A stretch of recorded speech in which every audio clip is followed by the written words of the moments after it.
మావయ్య గారు చూడండి మావయ్య గారు, చిరంజీవితో పాటు నేను బయటకు వెళ్ళిపోతానని బ్యాగ్ సర్దుకొనొస్తుంది.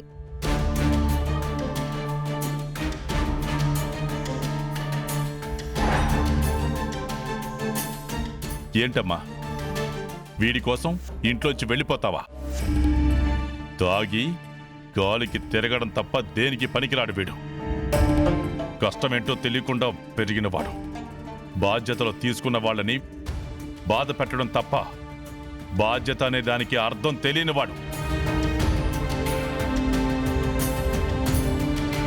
వాడితోటి నువ్వు బయటికి వెళ్ళిపోతావా? ఇక్కడ నిన్ను ఎవ్వరూ వెళ్ళమని చెప్పలేదమ్మా. ఒకరు చెప్పాల్సిన అవసరం లేదు మావయ్య గారు. భర్త ఎక్కడుంటే భార్య అక్కడే ఉండాలి.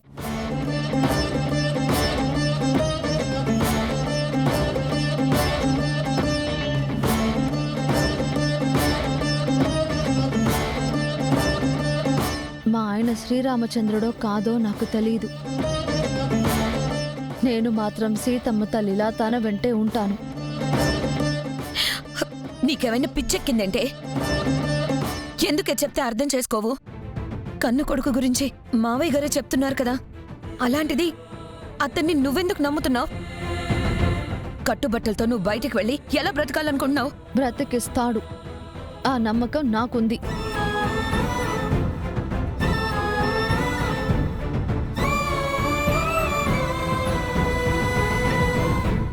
ఏంటమ్మా నీకంత నమ్మకం? కన్న తల్లి మీద ఒట్టేసి తాగాడు. అలాంటి వాణ్ణి నమ్మి నువ్వు బయటికెళ్తావా? వాడు నీ నమ్మకాన్ని కూడా చంపేస్తాడమ్మా, నిన్ను చంపేస్తాడు.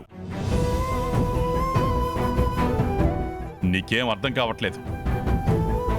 వీడొక్కడే నా బిడ్డ అయి ఉంటే ఏనాడో నేను చచ్చిపోయేవాణ్ణి. ఇదిగో నాకింకా 2 బిడ్డలున్నారు కాబట్టి వాళ్ళ వల్లే నేను బతికాను.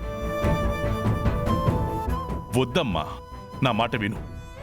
ఇలాంటి వాడితో కలిసి బ్రతకాలన్న ఆలోచన కూడా తప్పే.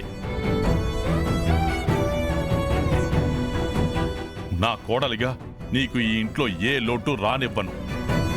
నా మాట విని ఇంట్లో ఉండిపోమ్మా.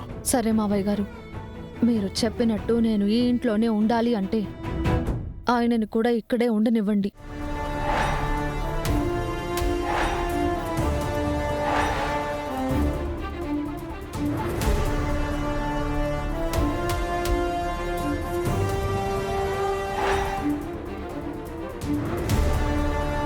అది మాత్రం ఎప్పటికీ జరగదు.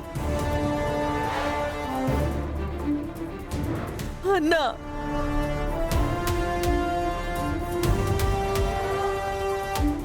అది జరగనప్పుడు ఇది కూడా జరగదు.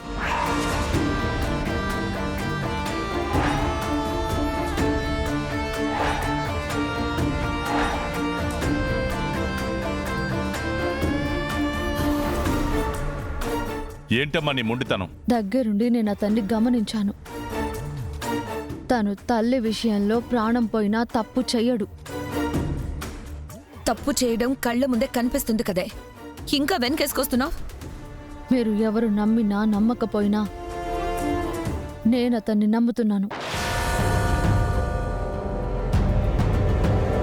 అత్తయ్య గారి మీద ఓట్టేసిన తర్వాత ప్రాణం పోయే పరిస్థితి వచ్చినా సరే అతను తప్పు చెయ్యడు.